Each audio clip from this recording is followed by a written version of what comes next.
Yeba Samurai Legend, like and subscribe, baka naman. Kay, gagana po ba talaga itong pasayaw-sayaw ko rito? Tanong na nga ng ating bida, at mangtangang naghihintay sa gitna ng kagubatan habang nanonood lamang ang airpot nito sa isang puno. Parting araw ito ng kanyang training, ayon naman sa tatay niya, hanggang sa siyang tunay na kalaunan ay bigla na lamang may lumutang na isang dambuhalang gorilya na agad inatake ang ating bida.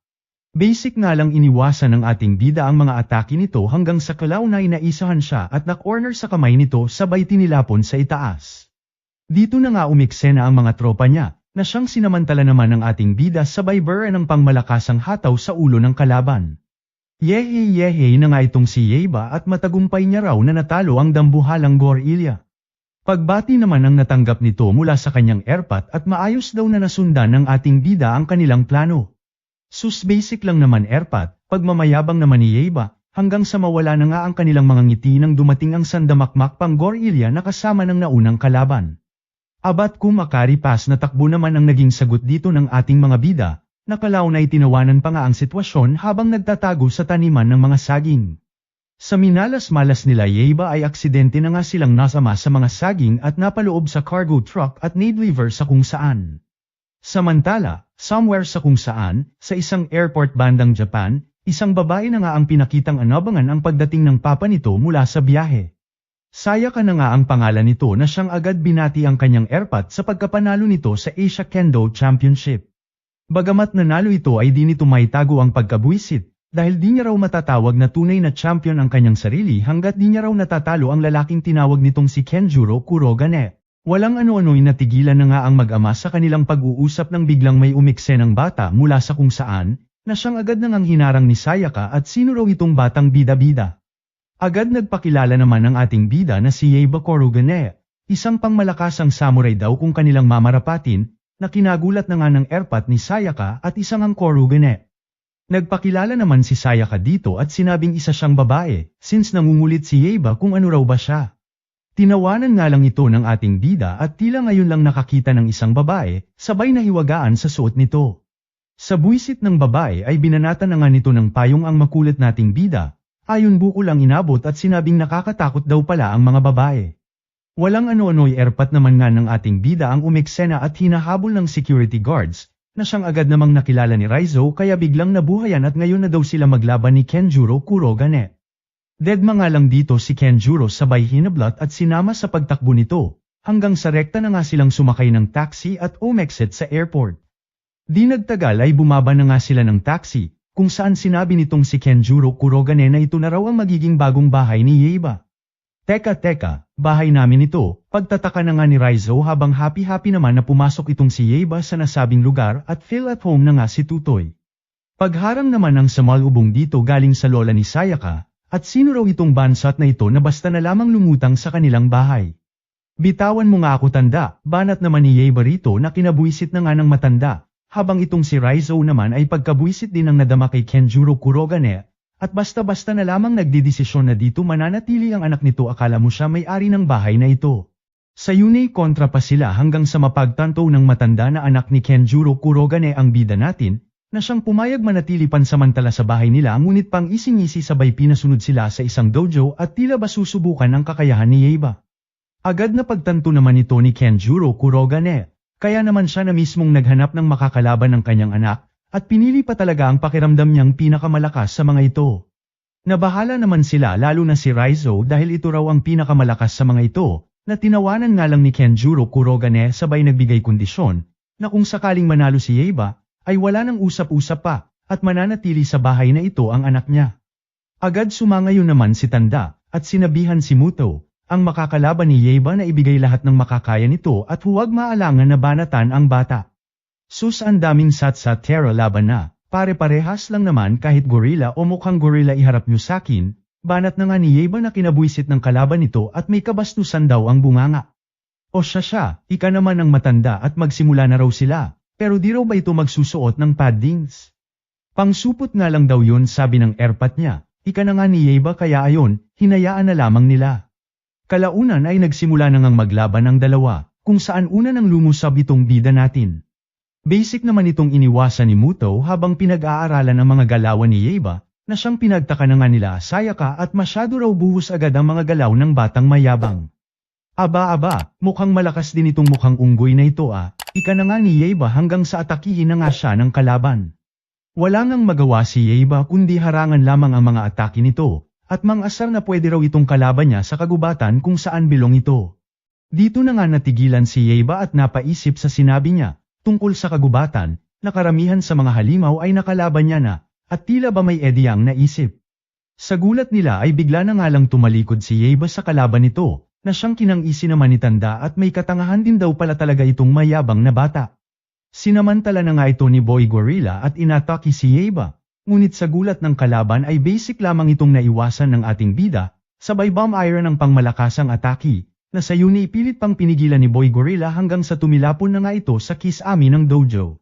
Di na nga makapaniwala ang lahat sa taglay na lakas ng bida nating bata, lalo na itong lola at di inakalang mananalo ang bata gamit lamang ang pambihira nitong instinct.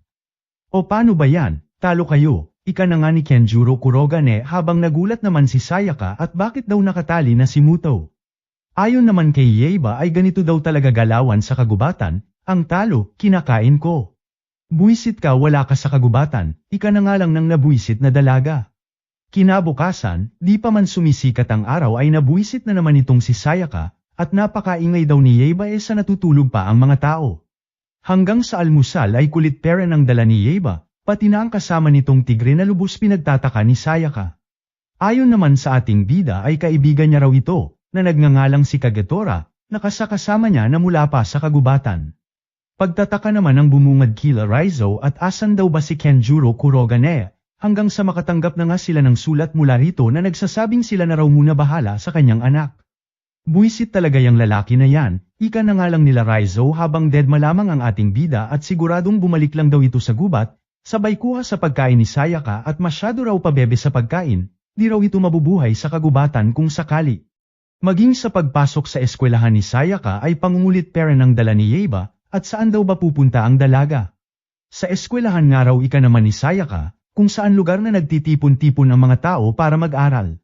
Bigla namang nabuhayan sa sinabi ni Sayaka itong bida natin, at ibig sabihin daw ba nito ay maraming nagtitraining sa nasabing lugar. At ibig sabihin daw ba nito ay maraming malalakas sa eskwelahan na sinasabi ni Sayaka. Di na nga makapaniwala ang dalaga sa taglay na kaignorantehan ni Yeiba, sabay na pangisi at tila ba nagkaroon ng ideya para mabalikan ng mayabang na bata. Dito na nga ito sumangayon sa ating bida na maraming malakas na halimaw sa kanilang eskwelahan, na basic kakainin lamang ang isang bansot na katulad ni Yeiba. Abat naniwala naman ang tanga ngunit imbes na matakot ay sinabi pa rito kay Sayaka na siya na ang bahala sa mga ito, at sisiguruhing poprotektahan daw itong si Sayaka kahit na ano pa ang mangyari. Di na nga nagpapigil pa sa pagpunta si Yeiba, na lubos na gulat sa dingdong ng eskwelahan at ano raw yung tunog na yun. Walang ano-ano'y bigla na nga lang lumutang ang mga kaklase ni Sayaka na napatanong kung sino raw itong kasama niyang pagka-cute-cute na bata. Di pa man ito nasa sagot ni Sayaka ay bigla na ngang bumida-bida itong si Yeiba at pinagyayakap ang mga babae, ayon batok na naman tuloy ang natanggap mula kay Sayaka sabay kinaladkad papalayo. Umuwi ka na nga, may practice pa ako, ika na nga ni Sayaka sa makulit nating bida. Di naman nagpatinag si Yeiba at sinabing di niya raw pwedeng pabayaan si Sayaka lalo na't sinabi nito kanina na maraming halimaw sa lugar na ito. Wala namang nagawa ang dalaga at sa kanya na nga bumalik ang mga sinabi niya kay Yeiba kanina. Kaya ayon, no choice kundi pasameyan na lamang ang ating bida ngunit tumahimik lang daw ito at huwag manggugulo. Tuwang-tuwa naman ang bata sa mga nakita at napakarami raw na samurai pala sa lugar na ito, hanggang sa pansamantala na nga itong iniwan ni Sayaka at magbibihis nga lang daw muna siya. Abat may kapilyuhan din itong si Yeiba at talagang sinundan hanggang sa dressing room si Sayaka, na may possible-sipol pang nalalaman at may sexy daw na nagbibihis. Hype kang bansot ka lumabas ka, sigaw na nga ni Sayaka sa ating bida ayon tumilapon na naman sa isang kanto. Abat si Yeiba pa nga ang napakamot ulo, at napaka-weirdo raw ni Sayaka. Habang naghihintay sa labas ay nalihis na nga ang atensyon ng ating bida sa isang kahoy na espada. Dito na nga siya sinita ng isang kalbo at bitawan niya raw ang espada, dahil property daw ito ng dojo. Lubos kinagulat naman ito ng ating bida dahil wala raw siyang naramdamang presensya sa kalbo, kaya napaisip kung sino raw ito. Dito na nga siya napatanong kay Sayaka kung malakas daw ba si Boy Kalbo. Agad oo naman ang dalaga at sinabing di lang ito basta malakas lang, dahil isa itong national champion. Dahil sa narinig ni Yeba ay di na nga ito nagpaligoy-ligoy pa at hinamon ang kalbo, ngunit sa kasamaang palad ay dinedma lamang siya. Abat di naman nagpaawat ang ating bida at kinulit-kulit na si kalbo, hanggang sa makakita ito ng pagkakataon na umatake. Sa gulat niya ay basic lamang itong iniwasan ni Boy Kalbo, sabay nakarebat pa nga ng isang maliksing atake. Imbes na matakot ay mas natuwa pa nga si Yeba, at nakahanap na nga ng katapat, sabay nagpakilala sa kalbo. Sumagot din si kalbo ng kanyang pangalan, Takeshi Anamaro. Pahampas na rin muna lods ng like at subscribe ko, salamat. Moment na nga itong si kalbo, habang kausap ang kanyang kapatid sa text, na huwag raw mag-alala sa kanya dahil kaya naman niya kahit mag-isang namumuhay. Sisiguraduhin niya rin daw na makukuhang muli ang championship ngayong taon kaya ikumusta na lamang daw siya nito sa kanilang lolo.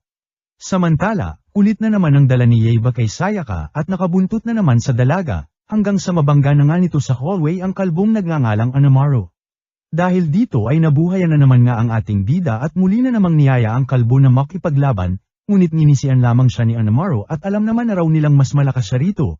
Tsaka siya pa raw magmumukhang kontrabida kung sakaling patulan niya pa ang bansot na katulad niya. Tila nabuisit naman si Yeba sa mga narinig kaya bomb iron ang atake sa kalbo. Ngunit muli, sa pangalawang pagkakataon ay basic lamang itong hinarang ni Anamaro ayun napahiya lamang ang ating bida, habang tawa-tawang umalis ang kalbo na minaliit na naman siya. At baka makalipas ang isang dekada ay makatsamba na raw si Yeba. Huwag na nga raw makulat si Yeba dahil baka kaya di muna siya pinapansin ni Anamaro ay dahil sa malapit na ang championship, at kailangan na raw mag-focus muna ni Anamaro. Tila wala namang pakialam dito si Yeba na pang-ising-isi sa tabi, at meron na raw siyang naisip na pangmalakasang ideya. Siyang tunay nga ay maghapong nawala si Yeba, na lubos kinabahala ni Sayaka at baka ano na naman daw ang pinaplano ng pasaway na bata. Dito na nga pinakita si Anamaro na lubos ang pagkataranta, at nawawala raw ang kanyang mga gamit, sabay lutang ng isang sulat mula sa kanyang bag. Kalbo, panot, naglalakad na poknat, nagmamahal, Yeba, ika na nga ng sulat na lubos kinabuisit ni Boy Kalbo. Agad na nga itong lumabas para hanapin ang ating bida, hanggang sa makita ang isa sa mga gamit niya, patibong naman ang bumungad dito ng kunin ang gamit, na siyang nagpang-isi sa kalbo at napakaisip bata raw ng ating bida. Sunod-sunod na patibong na nga ang kinaharap nito habang hinahanap si Yeba, habang itong ating bida heto nasa roof deck ng eskwelahan board na naghihintay sa kalbong kanyang nais makalaban. Di nagtagal ay narating na nga ni Anamaro ang kinaroroonan ni Yeba, na todo hingal sa dami ng pinagdaanan. Todo kinatuwa na nga ito ng ating bida at sa wakas daw ay lalabanan na siya ni Anamaro. Agad naman itong sinyapla ng kalbo at wala nga raw siyang planong labanan ang bansot bagkus ay nandito lamang para kunin ang kanyang gamit. Abat Eddie wala naman pala saking pakinabang itong headgear mo, ika na nga ni Yeba sabay itinapon ang gamit ni Anamaro. Dali-dali na nga itong hinabol ni Anamaro sabay tinisad pa nga nitong pasaway nating bida, ayon nagkadihulog-hulog ang kalbo makuha lamang ang gamit niya, ngunit basic lamang na naglanding sa ibaba na lubos kinamangha ng lahat. Ngisi-ngisi na nga si Anamaro hanggang sa bigla na lamang itong nahulog sa isang malalim na hukay, nakagagawa na naman nga ng ating bida. Ano kaya pa ba kalbo, lalabanan mo na ba ako, pang-aasar na nga ni Yeba sa kalbo. Ngunit talagang matigas din si Anamaro at talagang ayaw pagbigyan ang makulit na bata. Eddie wag, ribat naman ni Yeba sabay tinak pa ng butas na kinahulugan ni kalbo. Buisit, hype kang bansot ka, pagmumuni-muni na nga ni Anamaro habang pinapakain ang kanyang mga kalapati. Pagbabayaran nga raw lahat ni Yeba ang ginawa nito sa kanya, at kung laban nga raw ang hanap nito, ay siya raw niyang ibibigay dito. Sabay pakita sa kaibigang ibon ni Yeba na tila hinahanap ang ating bida. Sa inis nga ni Anamaro ay pumunta na ito kung saan nakatira si Yeba, ngunit sa kasamaang palad ay wala nga raw doon ngayon ang ating bida ayon naman kay Sayaka na lubos nitong kinabuisit. Dito na nga nito aksidenteng naapakan ang tigreng tropa ni Yeba na siya nitong binukulan ng atakihin siya nito. Abat ang angas mo kalboa, biglang singit na nga ng lola ni Sayaka, bagamat mukha man daw itong malakas, ay marami pa raw itong kakaining bigas bago tuluyang masabing malakas, sabay sabi na kung si Yeba raw ang hanap nito ay siyang nagpunta rin sa bahay nila kalbo kanina pa lang. Buisit na nga lang ang nasabi ni Anamaro at makikita nga raw ng mukhang kulangot nating bida ang hinahanap nito, habang na-excite naman ang matanda sa magiging sagupaan ng dalawang mangtanga. Abat di naman nagkamali ang lola ni Sayaka at talagang nasa bahay nila Anamaro nagpunta itong pasaway nating bida. Dito na nga nito inabutan ang kaibigan niyang ibon na nanginginain sa may kalapatihan ni Anamaro sabay happy-happy na nagyakapan nang makita ang isa't isa. Kalaunan ay nakita na nga sila ni Kalbo ngunit balahibo na lamang ang naabutan. Mga kalapating puro bukol na nga ang ibabyute ni Anamaro pakauwi, habang puro bukol na tigre din ang inabutan ni Yeba sa kanilang bahay, na siya nangang parehas kinagalit ng mga tanga sabay pa ng gigilan ang isa't isa. Sa gitna na nga ng bayan nagpang-abot ang dalawa, subok pinigilan pa nga ang dalawa ng isang pulis ngunit wa epek sa init ng ulo ng dalawa. Una na ngang nakabura ng sipa ang ating bida na kinabuisit ng Kalbo at lumaban nga raw ng pata si Yeba gamit lamang ang mga espada nila. Deadma nga lang ang ating bida hanggang sa nagbanate na nga ang dalawa. Hataw dito, banat doon, ayaw na ngang paawat ng dalawa kahit maraming tao sa paligid at mga tindahang napiperwisyo ng dalawa. Sa gigil ng dalawa ay umabot na nga sa taas ng bus ang laban ng mga tanga, ayaw talagang magpatalo sa isa't isa hanggang sa maging mga troso sa isang truck ay nadamay na. Basic nga lang itong nakaraang ni Anamaro ngunit di niya inasahang gagamitin ni Yeba bilang diversion, ayon bagamat naharang ang atake ni Bansut ay di naman naharang ang pangmalakasang kagat nito sa makintab niyang ulo. Aray-aray na nga si Kalbo hanggang sa nakaisa pang muli si Yeba na siya nangang nagpabagsak dito. Happy-happy naman ang ating bida at nagawa nga raw niyang talunin si Anamaro, ayon sumalansang na nga sa isang signage sa lansangan ubod pera ng katangahan. Umuwi na ngang parehas may mga tama ang dalawa, parehas umaaray-aray sa mga sugat nilang ginagamit ng sabay. Nadismaya naman ang lola ni Sayaka sa paraan ng pagkapanalo ni Yeba at nang agad nga sa laban ng espada. Hindi nga raw ito matatawag na panalo hanggat di siya nananalo ng patas. Agad na pagtanto naman ito ni Yeba kaya sinabing sa susunod daw ay sisiguraduhin niyang mananalo siya ng patas, sabay ginanahang mag-training at niyaya pa nga ang mga tropa niyang animal. Tila nakulangan naman ang ating bida sa paraan ng kanyang training kaya naisip ang magtakip ng mata ng mas mahasa ang kanyang kakayahan. Kinamangha na nga ito ng lola ni Sayaka, at subok hinahasa raw ng ating bida ang shingan o perception nito, na magpapalakas ng pakiramdam kung saan manggagaling ang atake ng kalaban.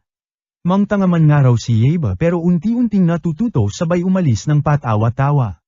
Tuwa rin ang nadama ng dalawang animal na tropa ni Yeba at nababanatan ang ating bida, habang ang bida naman natin mas ginanahan pa lalo sa kabila nito, at nagpatuloy sa ginagawa nitong training, magpahanggang sa pagkain na lubos kinabuisit ni Sayaka, at napaka-oy raw sa kakain lang naman. Maging ang lola ni Sayaka ay nabuisit na rin kaya ayon nagpang-abot ang dalawa sa lamesa. Abat ayaw talaga magpaawat ni Yeba at maging sa pagligo ay may takip pera ng mata. Ayon sumambulat ang supot na pisot sa harapan ng nagulat na si Sayaka, ayon lipad na naman si tanga ng banatan ni Sayaka. Samantala, bangungot na nga ang hatid ni Yeba dito kay Kalbo, at di na nga maalis sa kanyang paningin maging sa kanyang pagtitraining. Nagising na nga itong tumatagaktak ang pawis at nagpasalamat na panaginip lamang ang lahat.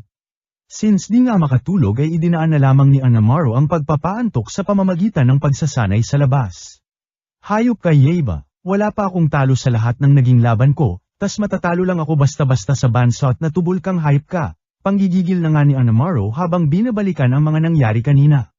Kailangan nga raw niyang mas magpalakas pa, at sa galit nga ay nabanatan ng isang nakatayong semento. Sa gulat niya ay bumungad na nga ang isang lihim na daanan, na siya na nga nitong pinuntahan. Pinagtaka na nga ito ni Kalbo at kung anong lugar ito, hanggang sa mapadpad nga siya sa isang kwarto na puno ng rebulto. Sa gitna ng tila kuwebang kwarto ay isang espada na nga ang bumungad sa kanya, at nang bandang kanyang hahawakan ay nagulat ng may boses na nagsalita mula sa kung saan. Kaya man ang inalagaan, ng buong angka ng Anamaro, pinasa sa inyong mga kalbo, kaya huwag magpakabobo, kunin mo at angkinin, ang espadang nagngangalang Fujinken. Espada ng Diyos ng Hangin, ikaw ay mas palalakasan kung iyon ang iyong hangarin. Napangisi na nga lang si Anamaro at sa pamamagitan nga raw ng espada na ito ay siguradong puksa sa kanya si Yeba, dito na nga niya ito hinawakan, sabay natatagong kapangyarihan ay tila napakawalan. Arg-arg ika na nga lang ni Anamaro habang sinasaniban ng kapangyarihang nagmumula sa espada, hanggang sa tila durudamanyo na nga itong nag-transform kasabay ng pagkabunot ng espadang kanyang iwinagayway. Pabanat na rin muna lods ng like at subscribe ko dyan, salamat hihi. Abat happy-happy na nga itong si Anamaro sa kapangyarihang kanyang natanggap, at gamit nga raw ang espadang Fujinken ay sisiguraduhin niyang buena mano itong si Yeba na makakatikim nito. Somewhere sa kung saan ay nagpasikat din ang isang espada na may kurukuryenteng kapangyarihan, na binabantayan ng isang matandang mukhang surod. Samantala, patuloy namang nag-training si Yeba sa tulong ng tigre at ibon, na lubos nang ang kinamangha ni tandang lola at mukhang nagagamay na raw ng ating bida ang skill na kakay, o sa madaling salita ay zones daw sa paligid ng isang tao kung saan nanggagaling ang atake ng mga kalaban. Dito na nga ito sumingit ng atake kay Yeba na basic nga lang hinarang ng ating bida, ngunit nauunahan lagi ng yabang kaya ayon bukol ang natanggap sa binato ng matanda. Bagamat pasaway itong si Yeba ay lubos naman itong kinaaliwan ng mga kaklase ni Sayaka, at napaka-cute nga raw. Ibinida naman ng mga kalalakihan ang koleksyon nila kay Yeba ngunit wa-epek sa ating bida dahil walang-wala raw ang mga ito kumpara kay Sayaka na nakasabay niya na dating maligo. Ay sana all sa'yo kaibigan, pagkainggit na nga ng iba kay Yeba habang pagkabuisit naman ang nadama ni Sayaka, nababanatan sana ng silya si Yeba ngunit na-distract sa pagdating ni Anamaro dahil pinagtitinginan ng lahat. Maging ang pasaway nating bida ay nagtaka dahil tila nagbago raw ang itsura ni Anamaro. Wala naman ang kutsa-kutsara si Kalbo at tinawag si Yeba, at labanan nga raw siya nito ngayon na.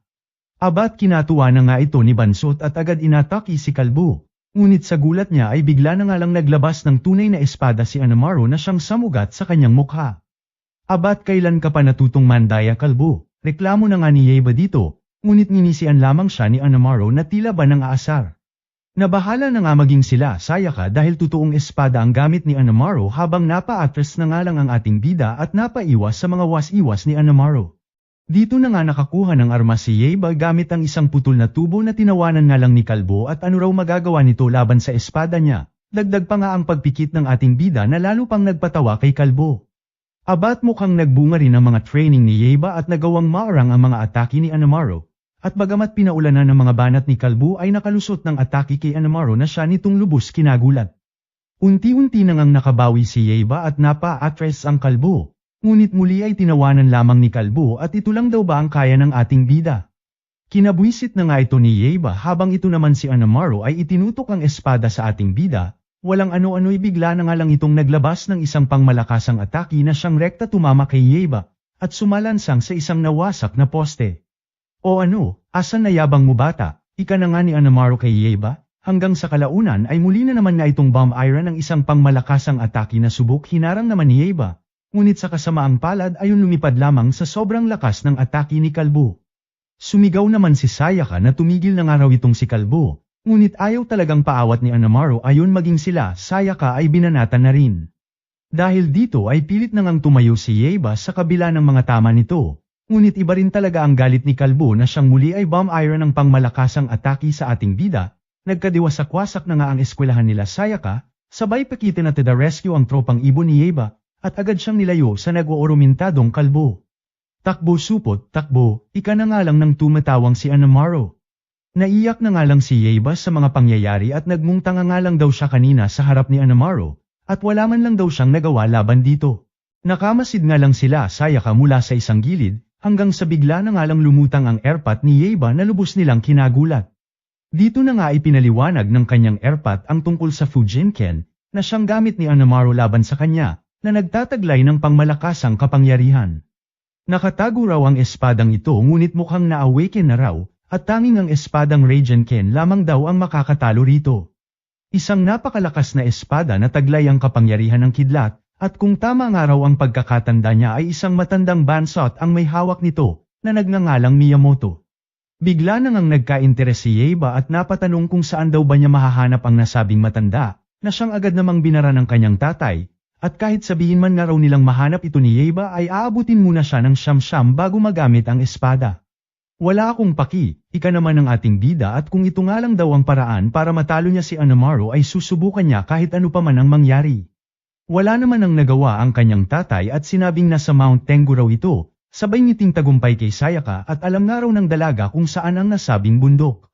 Kinabukasan ay nagising na nga lang si Sayaka na nakatali na sa likod ni Kagetora at mukhang kinidnap na nga nitong pasaway nating bida at di nga raw kasi niya alam kung saan yung bundok na sinabi ng kanyang airpot. Wala naman nang nagawa ang dalaga hanggang sa kalaunan ay narating na nga nila ang Mount Tengu. Todo reklamo naman si Sayaka dahil puro putik na raw ang kanyang pajama, hanggang sa magulat na nga lang siya na dala ni Yeba ang uniform niya, at mukhang kinalkal pa raw mga damit niya sa bahay nila. Dedma nga lang ang ating bida sa mga dada nito sabay nagsabing nagugutom na siya kaya maghanap nga raw muna sila ng foods, sabay pakita sa isang anino na nakamasid sa kanila.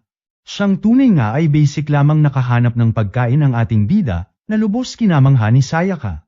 Walang ano-ano ibigla na lamang may bumagsak na mga mani mula sa itaas na siyang nag-distract sa kanila. Sabay salisi ni Miyamoto at kinuha ang pagkain nila.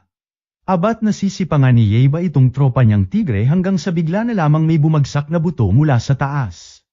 Dito na nga nila nakita ang isang matanda na nagpapasalamat sa pagkain na ibinigay daw nila. Kinabwisit na nga ito ni Yeiba habang agad namang napagtanto ni Sayaka na ito marahil ang matandang si Miyamoto na hinahanap nila. O siya, ano ba kasi kailangan nyo at nandirito kayo sa bundok na ito? Tanong na nga ni Miyamoto sa kanila. Nandito nga raw sila para makuha ang espadang Raijinken mula sa isang bansot na matanda, ika naman ni Yeiba, na siyang second demotion din ni Sayaka at makuha nga lang daw nila ang espada ay exit na sila sa lugar na ito at hindi na manggugulo pa. Di okay yun lang naman pala, sagot naman ni Miyamoto sabay sabing sundan lamang siya ng mga ito. Dito na nga bumungad sa kanila ang isang treehouse na siyang bahay daw ni Miyamoto. Agad namang may pa-warning ang matanda na marami na raw sumubok na mahawakan man lang ang espada na Raijinken ngunit lahat lamang ay nabigo at naging abo dahil tanging isang maalamat na samurai lamang daw ang karapat-dapat dito. 400 years na nga raw niya itong binabantayan at hinihintay ang nasabing samurai na makakakuha nito. Teka lang, ibig mo bang sabihin ikaw si Miyamoto? Aba akalain mo yun. Ika na nga ni Yeiba na lubos namang kinabwisit ni Tanda at kanina pa nga raw siya kakadada ay ngayon pa lang nito napagtanto ang lahat. Dito na nga ibinide ni Tanda ang kanyang buong pangalan at siya nga raw si Musashi Miyamoto. Lubos kinamangha na nga ito ni Sayaka at ito nga raw ang sikat na samurai ng two-sword style, habang deadma nga lang ang ating bida at sino raw na Musashi ang sinasabi nito. O siya asa na ba kasi yung espada ang dami mong daldal Tanda, banat na nga ni Yeiba rito. Kinabwisit na nga ito ni Miyamoto ngunit walang magawa sa katangahan ng ating bida, hanggang sa bigla na ngang napatakbo si Sayaka nang maaninag ang espada na nakatarak sa isang bato. Bida-bida na nga nitong hinawakan ang espada, ayon nagkadekuryente-kuryente naunat ang bulbul wala sa oras. Sus sinabi ko naman na kasi sa inyo na walang makakahawak basta-basta ng espadang yan bobo ka ba, banat na nga rito ni Miyamoto na lubos kinabwisit ng dalaga, hanggang sa bigla na nga lang nagulat ang dalawa ng basic lamang itong mabunat ni Yeiba. Di na nga makapaniwala ang matanda dahil maging siya raw ay di ito kayang mabunat, at panoong basic lamang daw itong nabunat ng bansot na ito. Imposibleng ito nga raw ang maalamat na samurai na matagal niya nang hinihintay, sa Smeryesep katapusan na ng mundo, ika na nga lang ni Miyamoto. Buisit 400 years ako naghintay para lamang sa kupal na ito, ngunit no choice na nga si Miyamoto at siya na nga lang daw mag-a-adjust, dahil dito nakasalalay ang tadhana ng sanlibutan. Gagawin na nga lang daw niya lahat ng mahulma sa pinakamalakas na samurai ang ating bida at napapakamet ulo na lamang.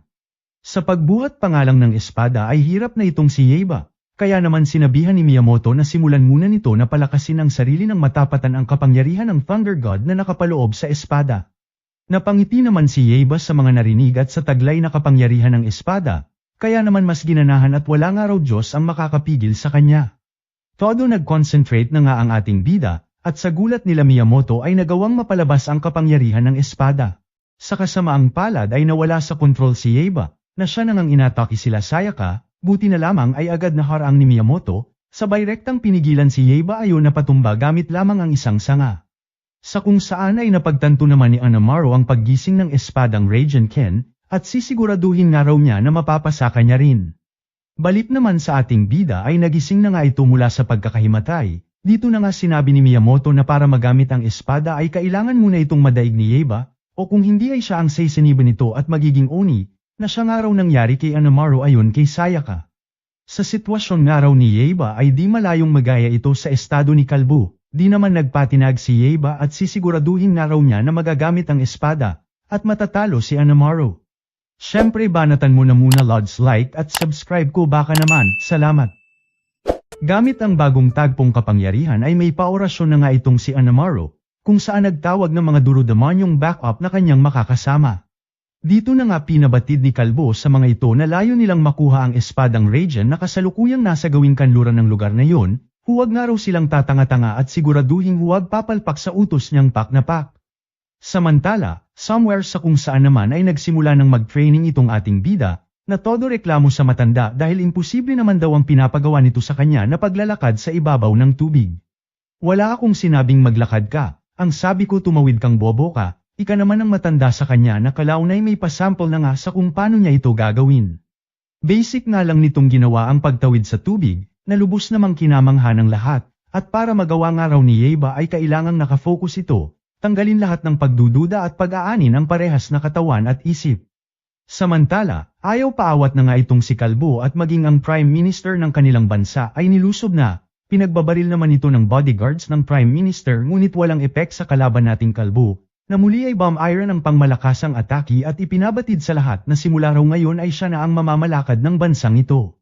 Siya nga raw si Anamaro at lahat sila ay susunod sa kanya. Balik naman sa ating bida kung saan nabuwisit na sa kanyang ginagawa kaya tumigil na lamang at nagreklamo kay Tanda. Poker face na nga lang si Tanda at sinabing napakaikli raw ng pasensya ni Yeba tulad ni Kojira. Sinong Kojira yan Tanda? Ika na nga lang ng ating bida na kinabuisit na naman nga ni Tanda at panong di raw nito kilala ang tanyag na genius samurai ng nakaraang dekada, ngunit bagamat malakas nga raw ito ay ubod daw ng ikli ng pasensya at nagpapalunod sa galit. Kalaunan ay iniabot na nga nito ang espada kay Yeba na nakalagay sa isang scabbard, nang kahit papaano ay mapigilan daw ang basta-basta na lamang paggamit nito sa espada. Lubos naman itong kinatuwa ng ating bida dahil nagmukha raw siyang isang ninja ngunit muli ay binalaan ni Tanda na huwag itong gagamitin ng Padalas de los. Samantala, habang nagluluto ng kanilang tanghalian si Sayaka ay bigla namang lumutang ang isang magandang dalaga at kasama nito na nagtatanong kung may nakita raw ba itong isang espada na tinatawag na Radiant Sword sa lugar na ito. Medyo pasmado rin ang bunganga nitong si Sayaka at sinabing hawak nga raw ni Yeba ang nasabing espada. Saka pa lamang tinanong kung kakilala raw ba ni Tandang Musashi ang mga ito. Siyempre oo naman ang mga ito hanggang sa nagkrug-krug na nga ang tiyan ni Kuyang nakarobe kaya inimbitahan ni Sayaka na sumabay na sa kanilang mananghalian. Aba at di na nga nahiyang kumain ang nakarobe hanggang sa mapatanong si Sayaka kung di raw ba ito naiinitan sa suot nito. Tatanggalin na nga sana nito ang robe ngunit biglang may bamanat sa likod nito, kaya naman natigilan sa ginagawa nito, sabay tawa-tawa ng dalaga. Di nagtagal ay dumating na nga sa eksena ang ating bida, sabay pa-cute ni ating bisita na lubos namang nagustuhan ni Tanda.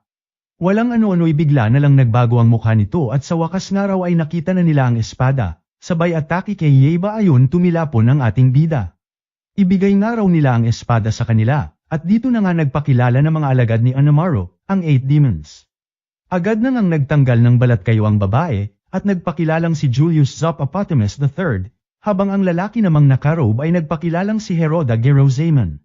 Di pa man tapos magsalita ay pinagtawanan na nga ito ng ating mga bida, dahil sa mga kakaibang pangalan nila, lalo na raw itong si Zopopo, amoy tae raw ang pangalan. Kinabuisit na nga ito ni Zopopo kaya tinawag na ang kanilang resback, ngunit bago pa man makaatake sa ating mga bida ay isa-isa nang pinatumba ni Yeba habang tumatawa.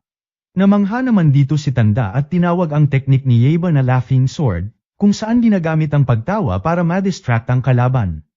Maging sila Zopopo ay nakibanat na rin kaya naman tumulong na rin sila Tanda at medyo may karamihan ang mga kalaban. May kakulaitan nga rin itong Palaka na siya nang nagwasak sa espadang kahoy ni Yeba, pilit na nga rin itong inaagaw ang espada mula sa ating bida kaya naman napilitan na itong si Yeba na hugutin ang espada mula sa scabbard nito. Dahil dito ay di na nga napigil ang mag-activate ang kapangyarihan ng espada, na siya nang agad nakita ni Tanda kaya inagapan ng ating bida. Sa kasamaang palad ay wa-epek ang pagsalba ni Tanda hanggang sa bomb iron na nga ng pangmalakasang atake ang ating bida ayon wasak ang bahay ng master niyang matanda. Kanya-kanya nang ang ilag ang mga kalaban habang lubos naman ang pag-aalala nila Sayaka dahil wala na sa kontrol ang kanilang kaibigan. Maging si Tanda ay hirap na itong pigilan kaya naman naisip ang kausapin si Palaka at iminungkahi ritong pansamantalang makipagtulungan at pigilan si Yeba. Dahil pare-parehas silang mamamatay kung nagkataon. Pangmalakas ang atake na nga ang ibinire ni Yeba na siyang agad namang naiwasan nila Tanda, hanggang sa pagtulungan na nga ang ating bida ng dalawa, ngunit sadyang may kalakasan ito at nahirapan pera ng dalawa. Di naman agad sumuko sila Tanda maging si Palaka na ginamit na nga ang mahahaba nitong dila mahawakan lamang si Yeba, sinamantala na nga ito ni Tanda para makalusot ng atake ngunit agad paring nakaraang ni Yeba. Sa lakas ng atake ay naputol na nga ang espada ni Tanda ngunit kasabay nito ay nagulat na lamang sila nang matanggal ang bolang kristal na nakalagay sa espada, sabay gamulong papunta kay Sayaka. Dito na nga nagising si Yeba na lubos ang pagtataka kung ano raw ba ang nangyari, habang yehe-yehe naman sila Tanda at Palaka na kalaunay napalayo na rin sa isa't isa at nagkahiyaan. Babanat pa nga sana itong si Yeba nang makita si Kuyang Palaka ngunit natigilan at nagulat nang mapansin na butas na ang espadang hawak at wala ng kristal. Maging si Tanda ay napaisip na marahil nagmumula ang kapangyarihan ng espada sa kristal na natanggal. Bitawan niyo ako, sigaw na nga ni Sayaka mula sa malayo, hawak ng mga kalaban na biglang nagkalakas loob dahil natanggal na nga ang kristal na pinagmumula ng kapangyarihan ng espadang Raiden. Kung mahalagang araw ang buhay ng dalaga sa ating bida ay ibigay nito sa kanila ang espada, pagbabanta na nga ni Zop Oppo kay Yaiba. Utot mong Zop Oppo ka. Ika na nga ng ating bida sa kalaban habang nagpumiglas naman itong si Sayaka at pakawalan nga raw siya ng mga ito. Dito na nga nito ibinaling ang atensyon kay Kuya Palaka, at samantalahin na nga raw ang pagkakataon para atakihin ang ating mga bida. Agad pumorma naman ang Palaka ngunit biglang natigilan ng naalala ang pagprotekta sa kanya ng matanda kanina.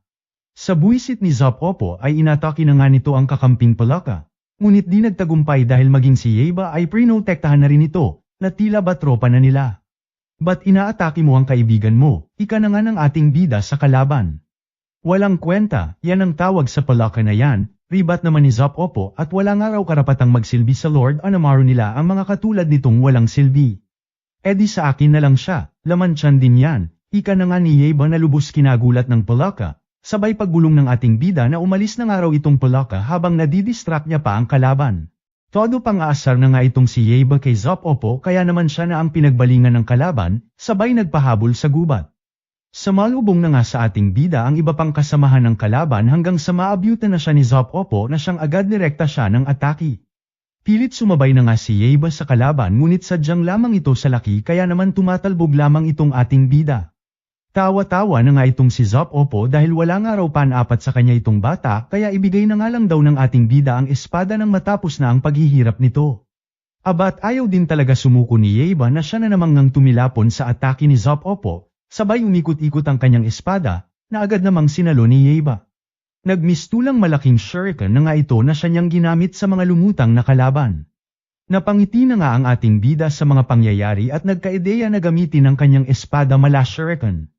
Kanya-kanya na ngang takbuhan ang mga kalaban habang hinahabol ng ating bida, na pinatumba na halos lahat ng puno na kanilang nadaanan dahil sa espada niyang iwinawasiwas sa mga kalaban. Happy-happy na naman si Tanda sa mga nakikita habang napa-exit naman na itong si Zop Oppo at minabutan kunin na lamang ang kristal at huwag nang makipaglaban pa. Napansin na nga ito ni Yaiba kaya napilitang dumaan sa ilog, at sa gulat nila ay nagawa na ngang makatawid ni Yaiba tulad ng training nito kanina. Bukod dito ay isang panibagong teknik pa ang natutunan nito, at gamit nga ang espadang walang kristal ay malasher ka nitong pinaikot-ikot sa kanyang kamay sabay rektang ibinir sa kalabang may paharang-harang pang nalalaman, ayon ulat siwa sa gitna ang kalaban, naging ahas na lamang hanggang sa gubat ay umexit na at gumapang.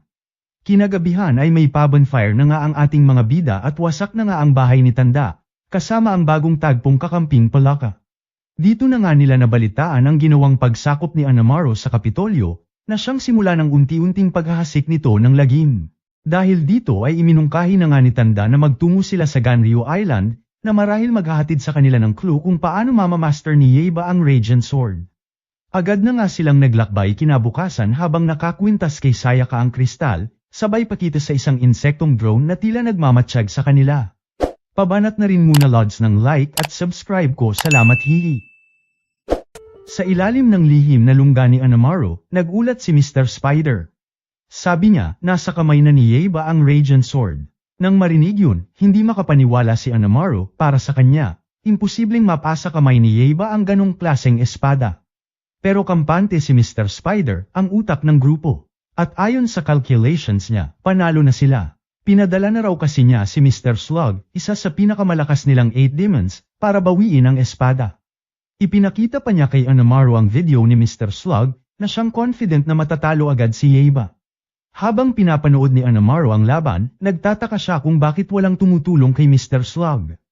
Sabi naman ni Mr. Spider, matagal lang daw kasi ang biyahe nito. Slug na kasi. Hindi pa rin makamove on si Anamaru. Dati, nakampante rin siya kay Zupo para kunin ang espada, pero pumalpak ito. At ang masaklap pa, si Palaka, na dating kakampi nila, sumama na kay Yaiba. Pero natawa lang si Mr. Spider, sabay sabing bahagi raw lahat yun ng plano niya. Samantala, halos 30 minuto nang naglalaban sina Yaiba at Mr. Slug, pero hindi pa rin makalusot ang kahit isang atake. Sobrang laki at madulas kasi ng katawan nito, at halos immune sa physical attacks. Buti na lang, naalala nila na ayaw ng slug sa asin. Kaya nagtapon sila ng mga sako ng asin sa ere, at gamit ang senukan teknik, pinasabog ni Yeba ang mga ito sa taas. Bumagsak ang asin kay Mr. Slug at unti-unti siyang lumiit, pabalik sa original niyang anyo. Nagulat ang lahat sa nangyari. Alam ni Mr. Slug na talo na siya, kaya dali-daling tumakbo palayo habang nagsisigaw ng maghihiganti ako. Pinapanood lang lahat to ni Anamaro at halatang hindi siya natuwa. Tinanong niya si Mr. Spider kung may plan B pa sila. Sabi naman ni Mr. Spider, relax, may next move na ako. Sa kabilang banda, habang papalubog ang araw, pauwi na ang ating mga bida. Sakto namang lumapit ang hot spring owner na kanila na todo excited. Akala niya papasok sila, at sinabing sila raw ang 1 millionth customer nila, kaya libre ang lahat. Kahit walang pambayad, tinanggap nila ang alok sabay dinala sila ng mga maid sa loob. Habang si Miyamoto at Mr. Palaka ay chill-chill lang, si Yeba naman puro kalokohan. Sinubukan ni Mr. Palaka gulatin si Yeba para matest siya, hanggang sa ayon, sumemplang ito sa tubig. Sabi ni Miyamoto, malayo pa si Yeba sa pagiging best samurai, habang sa malayo ay may isang nilalang na may pulang mata ang palihim na nanonood sa kanila. Sa kabilang paliguan, si Sayaka ay nagbababad sa tubig, pero ramdam niyang may nagmamasid. Tiningnan niya ang paligid pero wala siyang nakita. Inakala niyang si Yeba ang naninilip, kaya binuhusan niya ito ng tubig. Nagalit si Yeba dahil wala naman siyang ginagawa, hanggang maya-maya, nagtaka na lang siya kung bakit siya pa ang pinagalitan gayong wala naman daw worth panoorin. Natawa si Miyamoto at nakaisip ng bagong training, paakyatin sila sa madulash na pader. Game agad si Yeba, pero pag-akyat niya, sinalubong siya ni Sayaka at ng iba na may dalang hose. Binomba siya ng tubig pero nakalutang pa rin siya sa hangin. Pinutol ni Sayaka ang tubig kaya bumagsak si Yeba, o lots ang pasikat nating bida. Habang nagbibihis na sila at handa ng kumain, napansin ni Yeba na isang mangkok lang ng kanin ang inihain sa kanya. Abat parusa raw yun ni Sayaka dahil sa paninilip, kahit si Miyamoto talaga ang may sala. Sinabi ni Mr. Starfish na matagal na raw siyang naninilip sa grupo, at confirmed si Yeba talaga ang may hawak ng Radiant Sword. At kahit sa paliligo, dala-dala raw niya ito. Ngayon, kailangan nilang magplano para makuha ang espada. Pero problema, sobrang hirap kalabanin ng sepukan teknik ni Yeba. Naisip nilang baka pwedeng mag-disguise gaya ni Mr. Snake para makalusot. Pero alam nila na kapag nagpakita sila, automatic santukan agad. Maya-maya, nakabuo rin sila ng plano. Dumating bigla ang hot spring owner at sinabi nilang may special event, ang Kamoda Meshi. Kapag nalagpasan daw nila to, makaka-access sila sa pinaka-secret na hot spring na may healing powers at pampaganda ng balat. Nagtanong si Yeba kung masarap ang Kamoda Meshi, pero sabi ni Miyamoto, hindi pagkain yun, kundi ay parang test of courage. Interesado si Yeba, at niyaya si Sayaka. Medyo hesitant sila, pero kinumbinse sila ng manager. Pagdating nila sa lugar, sobrang creepy. Kinakabahan na si Sayaka at gusto nang umatras. Biglang sumulpot si Mr. Starfish na nagpapanggap na tauhan ng inn. Pinaliwanag niya ang rules, diretso lang daw, at bawal lumingon pabalik. Bago sila umalis, sinabi niyang hahawakan na muna niya ang espada ni Yeba. Medyo napaisip si Yeba, pero hindi siya nagpauto. Sabi niya, itatago na lang niya ang espada habang nasa loob. Naiinis man si Mr. Starfish ay okay lang daw, kasi may plan B pa raw siya. Kung saan si Mr. Mantes ang daw ang susunod, eksperto sa disguise at assassination. Nagpanggap siyang matandang babae na may pilay. Nilapitan siya ni Yeba para tumulong, pero napansin niyang ang laki ng mata at katawan ng lola. Biglang nag-transform si Mr. Mantes at umatake. Pero mabilis si Yeba, isang palo lang gamit ang espadang hindi pa hinuhugot, bagsak agad si Mantes. Nagalit si Sayaka, at bakit pati raw matanda pinapatulan nito. Hanggang nagsorry na nga ang dalawa at nagpatuloy sa misyon. Paglapit ni Mr. Starfish kay Mr. Mantes, sobrang nabilib siya, dahil kahit tinamaan na raw ito ng malupit na palo, ay buhay pa rin. Pero bigla nalaglag ang cloak ni Mr. Mantes, at bumungad ang totoo, wala na itong malay, knockout pala na lubos kinagulat nito. Sunod sa eksena si Mr. Cucumber, ang pinaka-cute at bait-baitan sa tropa ng mga 8 demons. Excited si Mr. Starfish kung anong clever move ang gagawin nito. Habang naglalakad sina Sayaka at Yeba sa susunod na parte ng Kamoda Meshi, palihim silang sinusundan ni Starfish. Alam niyang nag-camouflage si Cucumber sa kung saan, hindi lang niya alam kung saan. Bigla siyang napatigil nang biglang may naapakan siya. Pagtingin niya sa baba, si Mr. Cucumber ay nakadapa. Napasigaw si Starfish sa gulat at lungkot. Ibig sabihin, siya na lang ang natirang pag-asa ng mga 8 demons. Nagtago si Starfish sa damuhan, may ngiting duro-demonyo sa mukha, confident siyang this time, mananalo na sila. Pagdating ng grupo sa isang parte ng trail, may nakasabit na sign, insert your sword into the crevice to complete the challenge. Masaya si Yeba, at agad niyang sinuksok ang espada. Akala niya, na-solve na niya ang buong misteryo. Doon na lumabas si Mr. Starfish. Sabi niya, nilagyan daw niya ng super glue ang butas para hindi na ito mabunot. Feeling niya panalo na siya, at wala nang ang espada si Yeba. Di nagtagal, dumating din ang dalawang 8 demons teammates niya. Naiyak pa si Mr. Starfish sa tuwa, dahil bumalik ang mga kaibigan niya para tumulong. Buo ang loob nilang tatlo, feeling unstoppable na sila. Kaya sinabihan nila si Yeba na sumuko na lang para wala nang masaktan. Pero si Yeba, buo pa rin ang loob. Habang pilit niyang binubunot ang espada, bigla siyang nakaramdam ng adrenaline rush. Sa lakas niya, nabunot niya hindi lang ang espada, kundi pati buong bato. At yun ang tumama sa tatlong 8 demons. Hindi makapaniwala ang mga 8 demons na gamit pa rin ni Yeba ang Radiant Sword sa kabila ng lahat ng diskarte nila. Alam nilang galit na galit si Bossing Anamaru nila, at wala na silang mukhang ihaharap kung wala silang may uuwing espada. Kaya kahit walang pag-asa, sinugod pa rin nila si Yeba. Pero malas talaga, bago pa sila makalapit, tumama sa kanila ang biglang bugso ng isang bukal mula sa ilalim ng lupa. Napansin ni Sayaka, ito siguro yung secret hot spring na sinasabi ng owner dati. Makalipas ang halos isang oras, nagising ang tatlong 8 demons sa loob ng resort room. Nakita nilang nakatayo si Yeba sa harap nila. Natarante sila, akala nila inatake sila habang tulog. Pero sabi ni Yeba, hindi niya sila sinaktan. At sa totoo lang, sinagip pa nga niya ang mga ito. Lalo silang nabigla, kahit pinagtangkaan nila siyang nakawan ng espada, pinili pa rin ni Yeba na iligtas sila. Si Mr. Palaka raw ang nagsuggest na patawarin sila. Doon na sila na-touch na iyak sa kindness na ipinakita sa kanila. Sabi ni Yeba, hindi sila kailangang manatiling sunod sa Niren kay Anamaru. May choice sila kung anong landas ang tatahakin nila. Nagdesisyon si Mr. Starfish na bumalik na lang sa asawa niya, habang ang dalawa pa ay sumama na lang kay Yeba hanggang makarating sila sa Ganaro Island. Balik naman tayo kay Anamaru.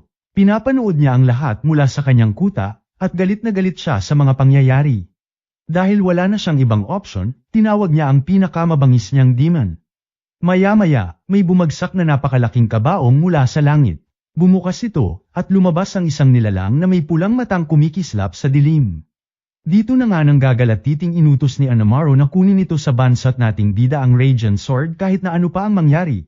Pero syempre like at subscribe ka muna lads, baka naman salamat. Pumunta ang ating mga bida sa Nagoya Station para tikman ang sikat na chocolate steaks. Bihira silang mapadpad sa ganitong fancy na lugar, kaya si Sayaka, ayon todo kuha ng pics for the SOCMED. Si Yeba naman, clueless kung anong meron. Habang nagse-selfie sila, biglang may sumingit, si Mr. Slug. Yes, yung dating natalo nila. Pero ngayon, proud siyang ibinalita na hindi na siya si Slug.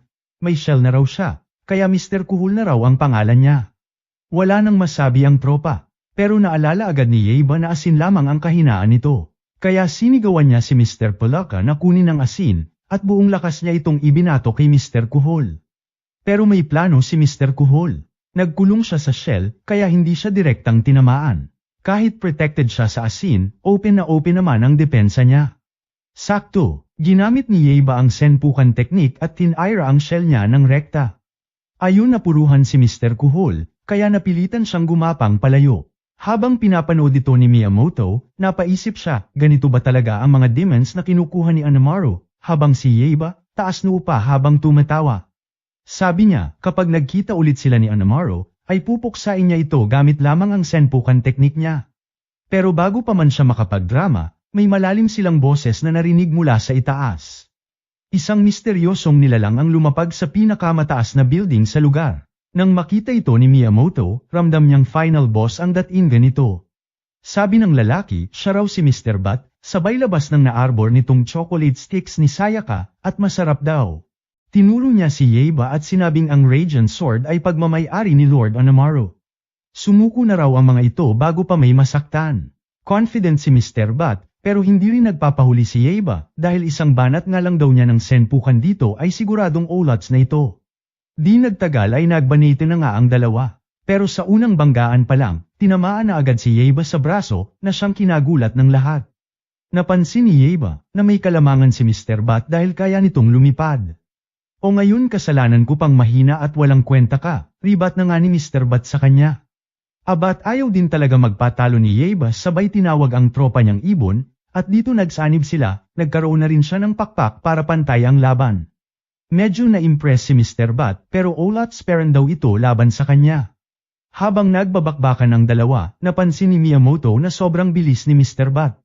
Halos lahat ng atake ni Yeba ay napupunta lamang sa hangin. Pero kung makalusot si Yeba ng kahit isang tama lamang, may pag-asa pa siyang manalo. Nagpatuloy ang intense na laban hanggang sa nakita ni Yeba ang perfect opening para sa senpukan. Pero bago niya ito magawa, ay nataman na ng espada ang pakpak ng friend niyang ibon. Nawalan sila ng balanse, rekta banat pa ng kalaban, ayun diretso silang sumalansang sa isang building. Habang nakahandusay si Yeba, lumapit si Mr. Bat para tapusin na siya. Buti na lang, dumating si Miyamoto at nablock ang pangmalakasang atake nito. Natuwa si Mr. Bat sa tapang niya sabay tinanong kung sino siya. Abat nagmayabang naman itong si Miyamoto, at sinabing siya ang nag-iisang si Musashi Miyamoto. Biglang niyakap siya ni Mr. Bat dahil fan pala siya nito. Gusto niya raw makasama si Miyamoto bilang kakampi, pero dahil magkaaway pa rin sila, ay bigla na lamang niya itong kinagat, na lubos nilang kinagulat. To the rescue naman agad sila, pero parang may kakaiba na rito. Nanlilimahid si Miyamoto, mapatla, tapos bigla siyang umungol ng malakas, parang naging zombie na. Sinamantala ni Mr. Bat ang kaguluhan at tinarget na atakihin si Sayaka. Pero lumusab agad si Yeba at sinagip siya. Sabay sumakay silang dalawa kay Shan Osuke at lumipad palayo. Akala ni Yeba ligtas na sila, pero biglang sumulpot si Mr. Bat mula sa itaas at umatake ulit. Sa gitna ng enkwentro, ay nagparaya na nga itong si Shan Osuke para makatakas sila at siyang humarap kay Mr. Bat. Wala na ngang naging choice si Yeba kundi tumakas na muna sabay hawak kay Sayaka ng rekta silang magulag sa ilog. Samantala, kahit nakatakas si Yeba, alam ni Mr. Bat na panalo pa rin siya. Dahil ngayon, ay minions na niya sila Miyamoto at Shan Osuke. Malapit na raw niyang makuha ang Radiant Sword, konting kembot na lamang. Kinagabihan, nakaupo sina Yeba at Sayaka sa isang tulay. Halatang mabigat ang loob nila, lalo na't karamihan sa tropa nila ay nahuli na ni Mr. Bat. Dahil dito, ay nakiusap siya kay Sayaka na ibigay na sa kanya ang orb, at ito na nga lang daw pag-asa nila para matalo si Mr. Bat. Pero takot si Sayaka, natatakot siyang baka lamunin ulit si Yeba ng kapangyarihan ng Thunder God at tuluyang maging isang demon, gaya ng nangyari kay Anamaru. Kaya ko na yan, sagot naman ni Yeba na agad namang kinontra ni Sayaka, dahil kung magkataon ay si Miyamoto nga lang ang makakapigil sa kanya kaso nakontrol na nga ng kalaban. Lalo na frustrate ang ating bida, dahil pati senpukan teknik niya, walang laban kay Mr. Bat. Kaya kailangan niya ng bagong diskarte. Biglang nagulat ang dalawa nang marinig nila ang boses ni Mr. Bat mula sa malayo. Biglang lumabas ang mga minions nito at pinalibutan sila Yeba, pero binigyan pa rin siya ng huling chance na ibigay na lang ang Radiant Sword nang wala nang masaktan pa. Siyempre, hindi umatras si Yeba. Pinatumba niya mag-isa ang lahat ng minions. Pero nang lumusab na si Mr. Bat mula sa ere, ay agad siyang pinabagsak. Nahirapan si Yeba na makatayo. Wala na silang takas. Hanggang sa bigla nang sumulpot si Cage Tora, na siyang sinagasaan ng mga minions ni Mr. Bat. Masaya si Yeba at Sayaka sa pagdating niya. Nagulat naman si Mr. Bat, hindi niya akalaing buhay pa si Cage Tora. Sakay sa likod ni Cage Tora, tumakbo sina Yeba at Sayaka patimog at makikita sa mukha ni Yeba na may pinaplano siya. Makalipas ang 10 minuto, nagtago sila sa isang lumang bahay. Kabado si Sayaka, pakiramdam niya, susundan pa rin sila ni Mr. Bat dito. Paglingon niya, nakita niyang suot ni Yeba ang pangit na samurai armor, at nagtataka siya kung anong plano nito. Walang ano-ano'y naramdaman na nga ni Cage Tora ang pagdating ng kalaban, kaya lahat sila ay nagtago. Pumasok si Mr. Bat at walang nakita, pero ramdam niya ang presensya nila. Tinaga niya ang isa sa mga armor, at natagpuan si Sayaka. Ito na nga ang naging cue ni Yeba, lumabas siya at umayaki mula sa likod ni Mr. Bat.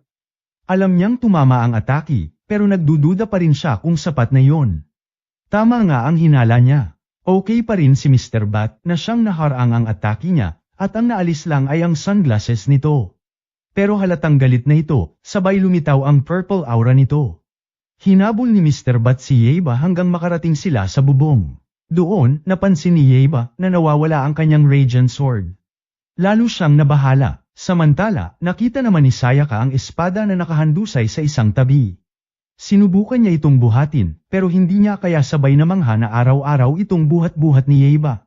Tinawag niya si Cage Tora para tulungan siya. At sa daan, sinalubong sila ng ilang minions, pero dinaanan na lang nila, at wala ng oras para lumaban pa. Habang si Yeba ay wala pa ring armas, todo iwas siya sa mga atake ni Mr. Bat, pero halatang dehado siya. Pagdating ni Sayaka at Cage Tora, ibinato agad sa kanya ang espada. Sinubukan ni Yeba na gamitin ang senpukan, pero nilagyan ni Mr. Bat ng Dark Orb ang espada, kaya hindi na niya ito magawang paikot ikutin pa. Pero hindi nagpaawat si Yeba. Kahit walang senpukan teknik, lumaban pa rin siya ng espadahan. Sa tagal ng sagupaan, nag-api siya, binalibag sa lupa, at halos tapusin na siya ni Mr. Bat. Sa gilid ay napasigaw na nga itong si Sayaka, dahil akala niya, ay katapusan na ni Yeba. Biglang nag-reflect ang liwanag mula sa orb, at tumama diretso sa mukha ni Mr. Bat. Doon na nagkaideya si Yeba, natakot sa araw ang mga paniki. Mabilis siyang gumalaw. Gamit ang espada, hiniwa niya ang bubong ng buong bahay para ipasilip ang araw. Tinamaan ng sikat ng araw si Mr. Bat, at nagsimula itong mag-ouch-ouch sa sakit. Dito na nga naglaho ang Dark Orb sa espada, kaya pwede na ulit gamitin ni Yeba ang senpukan teknik niya. Boom! Sa isang iglap, binanat ni Yeba ang buong lakas ng senpukan at nahati sa gitna si Mr. Bat, bumalik ito sa anyong paniki at nagsilipad palayo. Panalo na naman si Yeba. Tumayo siya, nag-samurai pose at bida-bida na naman.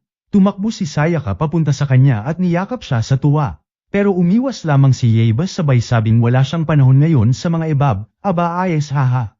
Kinabukasan, nasa park na sila. Habang kumakain ang lahat, si Yeba naman ayaw pang kumain at todo nag-tech train sa likod. Aminado siyang hindi pa sapat ang lakas niya. Kailangan pa nilang magpunta sa Ganryo Island bago tuluyang kumalat ang puwersa ni Anamaru. Pero bago yan pakalat na rin lods ng like at subscribe musus naman salamat. Isang gabi sa town square ay bigla na lamang napatingala ang mga tao nang isang dambuhalang aircraft ang nakitang nakalutang sa langit. Agad itong ibinalita ng mga news reporter kung saan si Anamaru daw ang pakana at balak ng gawing bagong kastilyo ang National Diet Building at sakupin ang buong Japan. Patawa-tawa na nga itong si Anamaru at inutusan ng mga tao na yumuko sa kanya.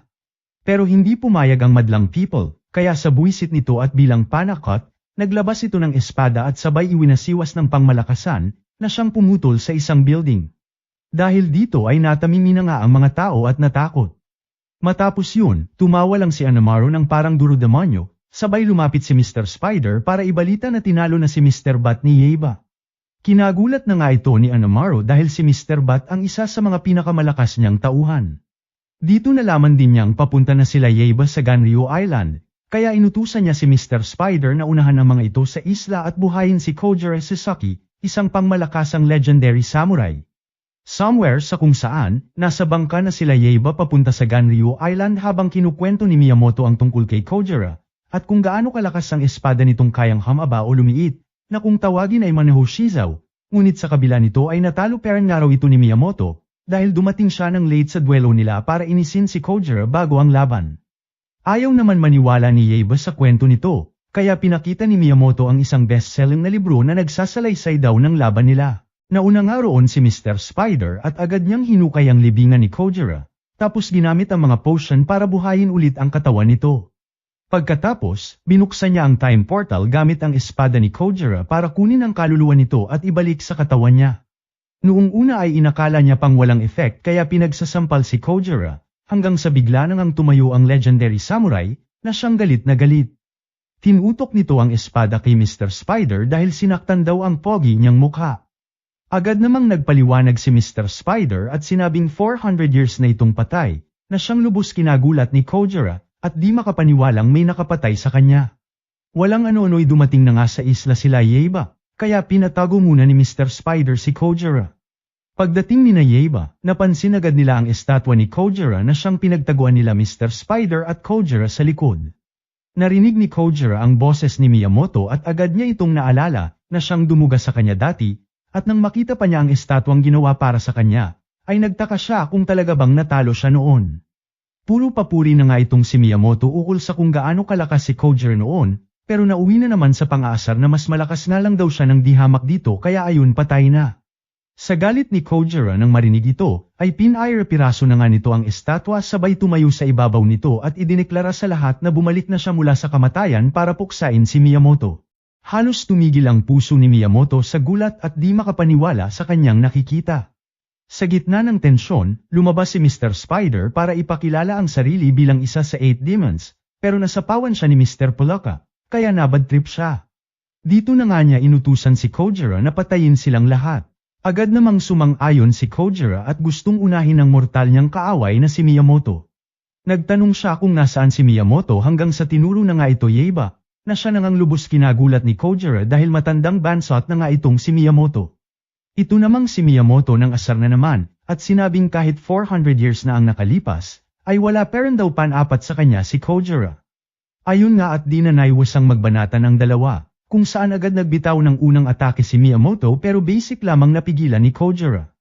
Kalaunan ay nagsabayan na nga ang dalawa habang nanunood lang sa gilid sila Yaiba, napansin ang lakas ni Kojiro kahit kagagaling lang sa hukay, habang si Miyamoto ay mukhang hirap na. Bigla na ngang gumamit si Kojiro ng extend sword technique na lubos kinagulat nila Yaiba at totoo nga raw ang chismis na humahaba ang espada nito. Tinamaan na nga si Miyamoto at hirap ng dumpensa. Walang ano-ano'y bomb iron na nga ng pangmalakasang atake si Kojiro, ngunit sumingit na ang ating bida at pinigilan ang kalaban. Dito na nga naaliw si Kojiro sa lakas ng loob ni Yaiba na makisawsa, kaya naman sa bida na natin itinuon nito ang atensyon at siyang nilabanan. Bilang sagot, ay dito na nga tinangkang gamitin ni Yaiba ang senpukin technique niya laban kay Kojiro, ngunit basic lamang na na-counter ni Kojiro gamit ang kanyang extend sword technique.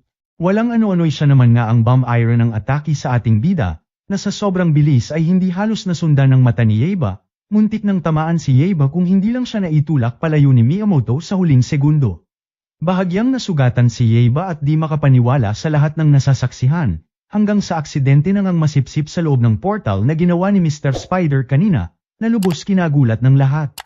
Dito na nga bumagsak si Yaiba somewhere sa kung saan, at pagtingala niya, napapalibutan na siya ng mga samurai. Nabukulan na nga niya ang master ng mga ito kaya ayun siya na ang pinag-initan. Dahil dito, inakala ni Yaiba na mga tauhan nito ni Anamaru, kaya napaporma na rin ang ating bida, pero natigilan nung napagtanto niyang outnumbered siya. Buti na lang may sumingit na samurai at sinaway ang mga ito sabay tinanggal ang helmet at nagpakilalang si Musashi Miyamoto. Pagkarinig sa pangalan, ay nagsitakbuhan ang mga samurai sa takot. Nang makaalis na ang mga kupal, tinanong ni Yaiba kung totoo bang si Miyamoto ito. Sumagot naman ito ng oo at dito nalaman din nila na nasa 17th year sila ng Kenchu. Nagulat si Mr. Cucumber dahil mukhang napapadpad daw sila 400 years ago papuntang Edo period, na siyang lubos kinagulat din ni Yaiba. Kalaunan, habang naglalakad sila sa town square, pinaliwanag ni Yaiba ang mga nangyari pero hirap pa ring paniwalaan ni Miyamoto. Kaya napaisip si Yaiba na baka ibig sabihin nito ay wala si Kojiro sa panahon na to, ngunit dito siya nagkakamali. Di kalayuan ay nakita na nga nila si Kojiro, na pinapalibutan ng kaliwa at kanang chicks sa bayan, pinagyayabang natatalunin niya raw si Miyamoto sa darating nilang duelo. Dito na nga nagkatitigan ng dalawa nang sobrang tindi na siyang naramdaman ng lahat sa paligid. Walang ano-ano'y biglang may nahulog na kahoy mula sa katabing construction site, at sa gulat ng lahat ay basic lamang binanatan ng dalawa, at ginawa pang ang chopsticks ng mga hayop with matching autograph pa, abat tig 10,000 piraso pa nga bawat isa. Sa gitna ng pagyayabangan ng dalawa ay bigla naman naalala ni Mr. Cucumber ang sinabi noon ni Anamaru sa kanila, na magagamit pa raw nila ang katawan ni Kojiro para buhayin. Kung tama ang hinala niya, ay mukhang bumalik nga raw sila sa panahong bago pa namatay si Kojiro. E di magandang balita yan, ika naman ni Yaiba at ibig sabihin daw, kung matalo na ni Miyamoto si Kojiro sa panahong ito, ay posibleng bumukas ulit ang portal at makabalik sila sa present time, na siyang lubos kinatuwa ni Yaiba. Dahil bukod sa makakabalik siya, may second chance pa siyang lumakas at makaharap ulit si Kojiro. Nung gabing yun, dinala siya ni Miyamoto sa bahay nito at pagbukas ng pinto, sinalubong sila ng isang babae, na kamukhang kamukha ni Sayaka. Ilang oras ang lumipas, tumambay muna sila sa labas habang pinapanood si Miyamoto na nag-eensayo. Sabi ni Atsu, kahit kailan daw, never nagpahinga si Miyamoto sa pagpapractice ng espada, na siyang nagpahanga kila Yaiba, dahil grabe raw ang dedication nito. Kaya nagtaka sila dahil napakalayo raw nito sa nakilala nilang matandang bansot na mangtangang Miyamoto ng future. Kinuha ni Yaiba ang espada niya at tinanong si Miyamoto kung alam ba nito kung paano tapatan yung espesyal na teknik ni Kojiro. Pinaliwanag naman ni Miyamoto na yung atake ni Kojiro ay nagsisimula sa pababang slash na mapipilitan kang i-block, pero sa mismong pag-block mo, may kasunod na pataas na atake, kaya siguradong tatamaan ka. Ayon kay Miyamoto, ang tanging paraan para makaligtas ay sumugod ng walang takot. Wala raw siyang ibang iniisip kundi ang manalo sa laban nila ni Kojiro, kaya araw-araw ang ensayo niya. Nakita ni Yaiba na si Miyamoto lang talaga ang may kakayahang talunin si Kojiro. Kaya agad siyang nakiusap kung pwede siyang turuan din ito, agad din namang pumayag si Miyamoto. At doon nagsimula ang training ni Yaiba kasama ang legendary samurai. Alam niyang mahirap ang landas na tatahakin. Pero kung gusto niyang mapatamba si Kojiro, ay wala siyang ibang choice kundi harapin ito at pagdaanan. Saglitan niyo na rin lods like at subscribe ko, salamat. Medyo nabahala na nga ang ating bida dahil sinabi ni Miyamoto na maaga raw itong pupunta sa duelo bukas. Ang problema, ayon nga sa matandang Miyamoto sa future, nanalo lang ito dahil late itong dumating. Dito na nga sinubukan ni Yaiba na kumbinsihin si Miyamoto na huwag maagang pumunta. Pero ayaw pa rin ito, at sinabi pa ngang hindi na raw matutulog at diretso na sa laban bukas. Pagpasok ni Miyamoto sa bahay, ay lalong nagpanik itong si Yaiba, lalo na nang makita niyang nawawala ang espada sa scabbard niya. Maging si Mr. Cucumber ay nabahala na rin, dahil nagsisimula na raw magbago ang kasaysayan. Napagtanto ni Yaiba na kasalanan niya to, at aminadong pasmado ang bibig niya at binulgar niya sa batang Miyamoto na galing siya sa future. At dahil nga si Miyamoto ang nagbigay sa kanya ng Radiant Sword, kapag natalo at namatay ito bukas, ay nangangahulugan lang na hindi na siya mabibigyan ng espada. At kung wala siyang espada, ay siguradong ulat siya laban kay Anamaru. Mas lalo siyang nataranta ng sabihan ni Mr. Cucumber na unti-unti na siyang nawawala. Dahil dito ay agad siyang tumakbo sa loob para pigilan si Miyamoto, at sinubukang kumbinsihin na matulog muna bago ang duel, ngunit sa kasamaang palad ay may katigasan din ang ulo nito. Biglang sumabat si Atsu at tinanong si Yaiba kung anong itsura ng future. Dito na nga siya nagka-ideya na gamitin ang pagkakataon para ma-sales talk si Miyamoto tungkol sa future since manyok nga ito. Dito na nga siya dali-daling lumapit sa dalaga, sabay biglang tinaas ang palda ni Atsu dahil sa future raw, wala na raw nakapalda at puro nakaskirt na. Aba gusto ko yan, agad na tugon na nga ni Miyamoto hanggang sa umabot na nga sila sa inuman. Happy-happy na nga si Miyamoto at talagang nagwalwal na tila wala ng tomorrow, na siyang happy-happy din ang bida natin dahil gumana ang plano niya, at unti-unti nang bumalik sa dati ang timeline, ang katawan ni Yaiba, maging ang libro ni Miyamoto. Di nagtagal ay bumagsak na nga sa kalasinggan si Miyamoto, na lubos kinatuwa ng ating bida dahil sa wakas daw ay masisiguro na nilang malelate bukas sa duelo itong si Miyamoto.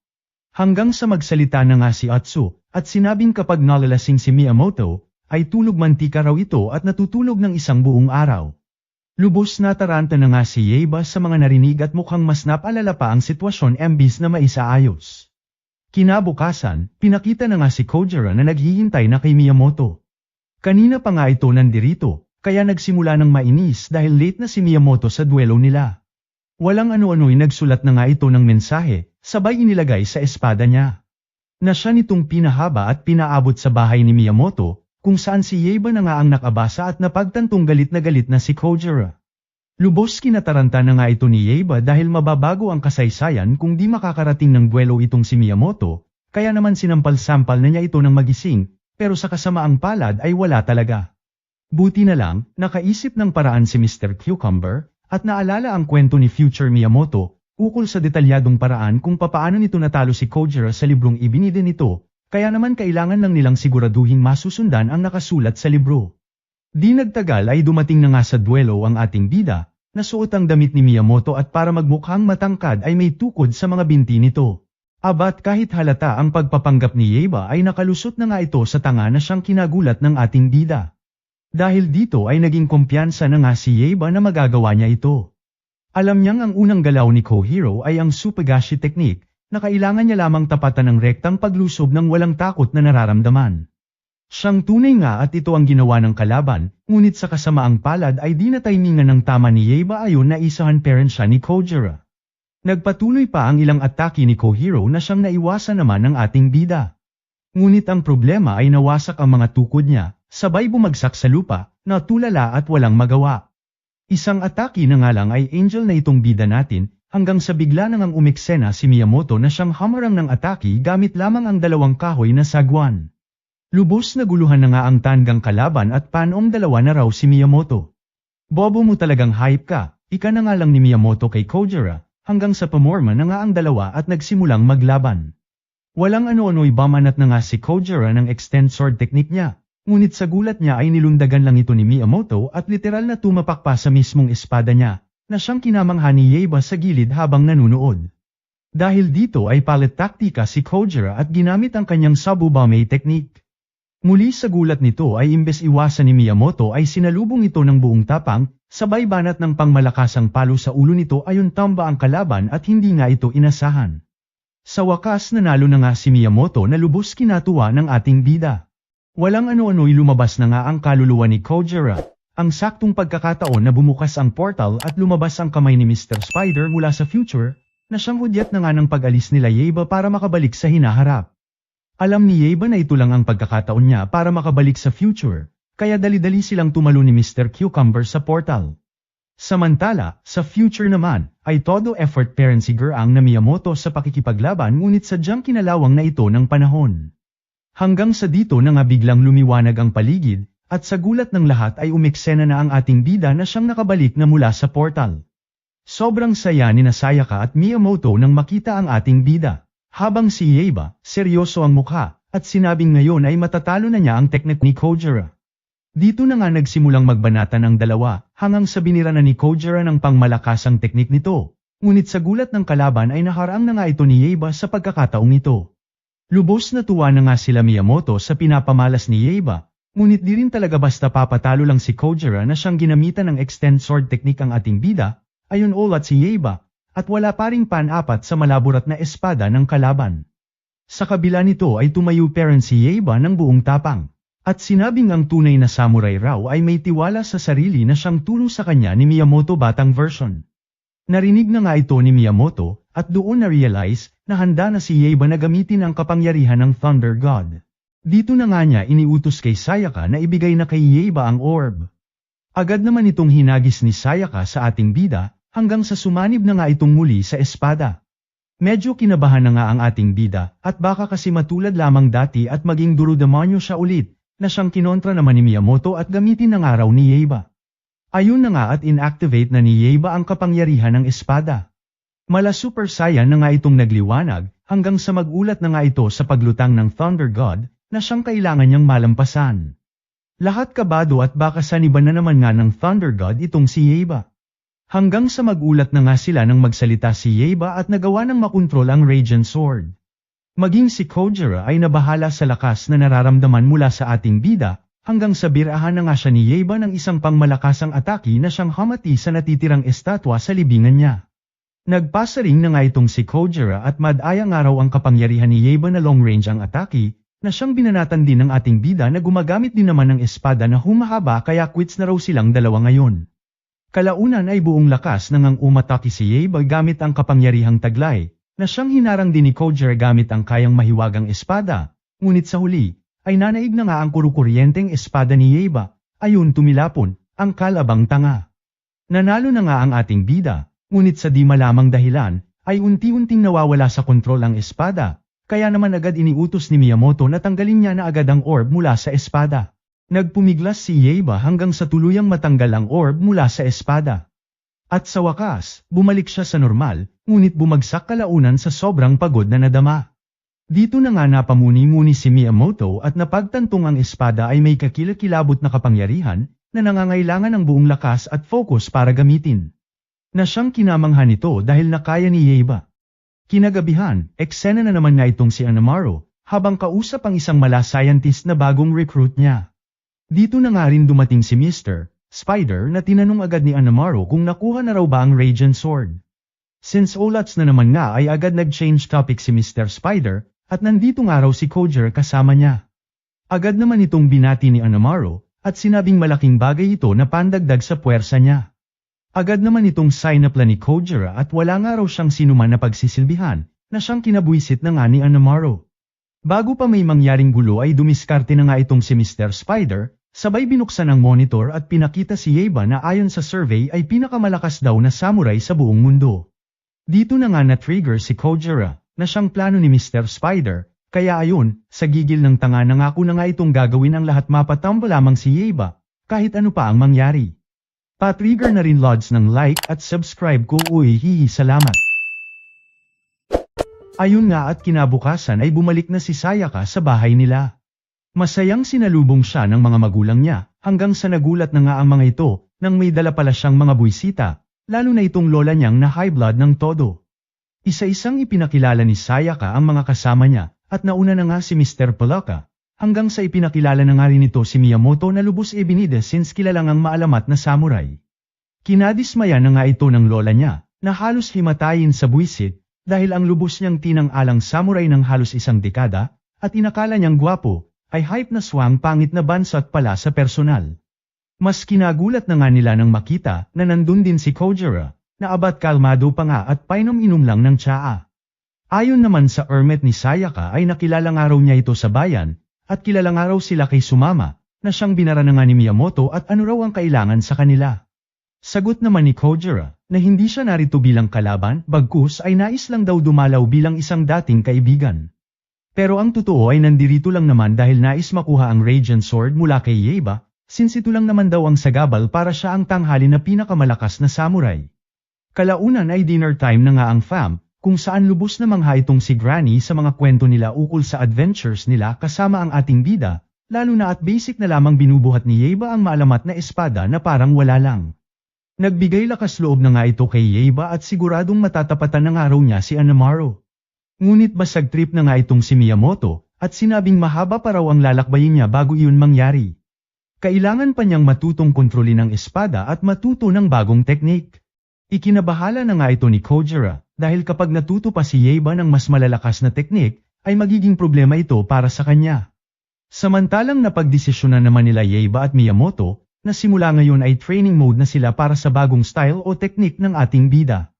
Kinagabihan, rekta ninja style training na nga ang dalawa, hanggang sa mapadpad na nga sila sa CR kung saan naliligo si Sayaka. Sakto namang nakaapak ng sanga si Tanga ayon inakala tuloy ng dalaga na may nang boboso sa kanya rekta tapo ng mainit sa labas, tanggal angas, ang dalawang anggas, makalipas ang ilang minuto, may yelo na sa ulo nila habang nilalay ni Kojiro, at ito nga raw ang napapala ng mga menyok. Aksidente nga raw ang lahat depensa naman ni Miyamoto habang si Yaiba si mapakali at malalim ang iniisip. Hanggang sa biglang napatingin si Yaiba kay Sayaka at tila nagka-idea. Agad itong tumakbo palabas at tinawag sila Miyamoto. Dito na nga bumida si Yaiba at may naisip na nga raw siyang bagong teknik, at habang hawak nga ang espada ay biglang naglabas ng flashlight na siya nitong sinalansang sa espada, sigurado silaw daw ang makakalaban niya pag mamayabang pa nga nito. Hype kang animal ka, flashlight lang pala, tsaka wala yang epekto pag umaga tanga, pagkabuisit na nga ni Miyamoto sa ating bida, sabay nagsi-walk out ang lahat. Naiwan na nga si Yaiba, at magdamag tumambay sa bubong at nag-iisip pera ng bagong teknik. Namangha na nga sila sa dedikasyon nito hanggang sa mapansin nilang tila nagugutom na ito, kaya dinalhan na siya ni Sayaka ng mga rice ball. Pero naalala niyang pinagbawalan siya ni Miyamoto kumain hanggat wala pa siyang bagong teknik. Kaya tumalikod siya at tumangging kumain habang tinutukso nila Mr. Palaka, kaya't napasigaw at umalis na nga raw sila. Ilang oras pa ang lumipas, ay nasa bubong pa rin si Yaiba, hanggang sa matigilan na nga ito nang mapansin ang mga pagkulog at pagkidlat, at dito nagbigay sa kanya ng panibagong idea. Tinawag niya agad sina Kojiro at Miyamoto at sinabing, habang wala sila, ay nakabuo na raw siya ng 3 bagong fighting techniques. Ang unang teknik na siyang tinawag nitong Dagger Downpour, at gaya ng pangalan, ay pinaulanan na nga ng punyal sila Miyamoto na todo umiwas din. Sa buwisit ni Miyamoto ay agad siyang kinatok nito sa ulo. Hindi teknik yan, tanga. Ika na nga nito sa kanya. Since Olats ang una ay agad na ngang ibinida ni Yaiba ang pangalawang teknik, na tinawag nitong Yaiba Boomerang Slash. Mala Beyblade na nga itong mangtangang umiikot-ikot habang dala ang espada, hanggang sa nahilo na nga ito ayon at sumalansang sa nawasak na pader. Kinabwisit na nga ito ni Miyamoto kaya napa-walk out na naman. Pero bago pa man sila makaalis ay dali-daling tumalon si Yaiba at sinampal kay Kojiro ang teknik na tinawag nitong Orbless Lightning Strike. Na-block naman ito ni Kojiro, ngunit halatang nagulat sa pinamalas ni Yaiba. Maging si Miyamoto ay namangha at sinabing may potensyal ang teknik. At napamuni-muni na unti-unti nang nagbubunga ang pagsisikap ni Yaiba, at mukhang malapit na raw nitong makontrol ang Radiant Sword. Pangamba naman ang nadama ni Kojiro dahil kailangan niyang maaga ang espada bago pa ma-master ni Yaiba ang teknik. Kinabukasan, training mode na nga si Yaiba para i-test ang lightning slash niya. Diskumpyado naman si Miyamoto dahil masyado pang supot ang teknik ng ating bida na lubos pinagtaka na nga ni Yaiba. Ipinaliwanag naman ni Miyamoto na dapat sa ganitong kahaba na kawayan ay at least mahiwa niya ng 50 piraso. Pilit naman itong ginawa ng ating bida, ngunit olats talaga at di niya pa kaya, habang sa malayo, pinapanood siya ni Kojiro na may ngising duro-demonyo, dahil alam niyang kapag napagod daw si Yaiba, ay madali na lang niyang maaagaw ang espada. Todo effort na nga sa training itong si Yaiba, hanggang sa kalaunan ay nagpahinga na muna ito at napagod, kaya umupo muna siya at uminom ng tubig. Abat sinamantala na nga ito ni Kojiro, at palihim na lumapit sa espada ni Yaiba. Hanggang sa nagulat na nga ito nang biglang kausapin ng ating bida, at ano raw ang ginagawa nito. Lubos na taranta na nga si Kojiro, sabay palusot na pinapawisan daw kasi si Yaiba kaya nais niya lamang daw panasan, habang sa isip ay napapaisip na dapat madiskartehan niya na agad ang espada bago pa mahuli ang lahat. Kinabukasan nakakita na naman nga ng pagkakataon si Kojiro, pero bago pa man siya makalapit, lumabas ang nanay ni Sayaka na siya nang inakalang tutulong si Kojiro. Kaya ayon, binigyan ito ng extra bag para siya ang magbuhat. Ilang ulit pa siyang sumubok maging sa pagligo ni Yaiba ngunit olats talaga, at dito napagtantong medyo tagilid talaga siya sa pagkuha ng espada ni Yaiba. Pagbalik nila sa sala, ay dito na nga nila nabutang nanunood sila Sayaka ng balita, kung saan bukod sa National Parliament, ay sinakop na rin ni Anamaru ang ilang parte ng Kanto Region. Kinabahala na nga ito ni Miyamoto, at kailangan na raw ma-master ni Yaiba ang bagong teknik niya para matapos na nila ang paghahari-harian ni Anamaru, na siyang mas lalo namang kinabahala ni Kojiro, dahil kailangan niyang maaga ang espada bago pa ito tuluyang makumpleto ni Yaiba. Dahil dito, nagboluntaryo siyang tulungan si Yaiba sa training. Agad kumontra naman si Sayaka at tinanong si Miyamoto kung kampante raw ba itong pagkatiwalaan si Kojiro. Agad pumayag naman si Miyamoto at sinabing sa bagay ay magandang sparring partner si Kojiro para rito sa ating bida. Di nagtagal ay rekta training na nga sila Yaiba at Kojiro. Sa una ay nakakasabay pa itong si Yaiba, hanggang sa unti-unti na ngang natatalo ni Kojiro. Napamuni-muni na nga si Yaiba sa kanyang kakayahan, dahil alam niyang kailangan niya pang mas bumilis kung gusto niyang talunin si Kohiro. Si Kojiro naman hype na hype at sinasamantala ang pagkakataon na tuluyan ang tapusin itong si Yaiba, nang makuha ng araw niya ang espada. Sabay na nga silang sumugod, hanggang sa nagulat si Yaiba, nang ginamit ni Kohiro ang Tsubame technique. Halos tamaan na nga siya, pero bagamat nagulat ay nagbigay ito sa kanya ng panibagong idea para sa kanyang technique. Maging si Kojiro ay nagulat sa ginawa ng ating bida, hanggang sa bigla nang ang tumalon si Yaiba at ginamit ang lightning slash technique, na inadapt nito mula sa technique ni Kojiro. Sa lakas nito ay pag-iwas nga lang ang nagawa ni Kojiro na lubos nitong kinagulat. Namangha na nga si Kojiro sa ginawa ni Yaiba, maging si Miyamoto ay nabilib din, na siya nang ang lubos kinatuwa ni Yaiba dahil na-master na niya ang teknik niya, at nagpasalamat dito kay Kojiro. Natigilan naman si Kojiro at napamoment na lamang sa isang tabi, dahil imbes na isabutahe si Yaiba ay mas nakatulong pa nga ito sa ating bida. Pagkatapos ng lahat, ay nagplano na nga sila sa magiging strategy nila, with matching blueprint pa sa headquarters nila Anamaru. Ayon kay Mr. Polaka ay nasa pinakatuktok daw ang kuta ni Anamaru na siyang puno ng Black Ones maging sa ibang palapag. Dito na nga sumingit ng idea si Miyamoto na what if magsagawa sila ng party na puno ng chicks sa may gate ng ma-distract ang mga kalaban, ngunit agad ding kinontra nila Sayaka. Buti na lang, ay may bright idea itong si Yaiba, at since nasa taas daw si Anamaru, ay sumugod na nga lang daw sila mula sa taas gamit itong si Shan Osake, ang ibon nilang tropa. Agad suman gayon naman si Miyamoto, kaya yun na ang napagkasunduan ng lahat. Kinagabihan, nagtipon na nga silang lahat sa labas hanggang sa kanya-kanya na nga silang sumugod sa kay nila Shan Osake at Kagetora habang may nakasunod sa kanilang drone, at pinapanood pala ni Anamaru ang bawat galaw nila. na siya na nga ring ipinag-utos na maghanda na ang lahat. Pagdating ng grupo sa kastilyo, mas marami pala ang shadow monsters kaysa sa inakala nila. Kaya alanganin na ang paglusob ng grupo nila Kojira sa ibaba. Dito na nga umiksena si Kojira, na siyang ginamit ang mahiwagang espada niya at pinahaba para itulak pataas ang kanilang team. Ito namang dalawa na gawa pang maglandian sa taas, at hawakan nga raw muna ni Sayaka ang itlog orb niya, hanggang sa biglang nagseryoso na nga Yeiba, at sinabing tatalunin niya si Anamaru, sabay tumalon sa ibon. Papitik na rin muna lods ng like at subscribe ko, hihi salamat.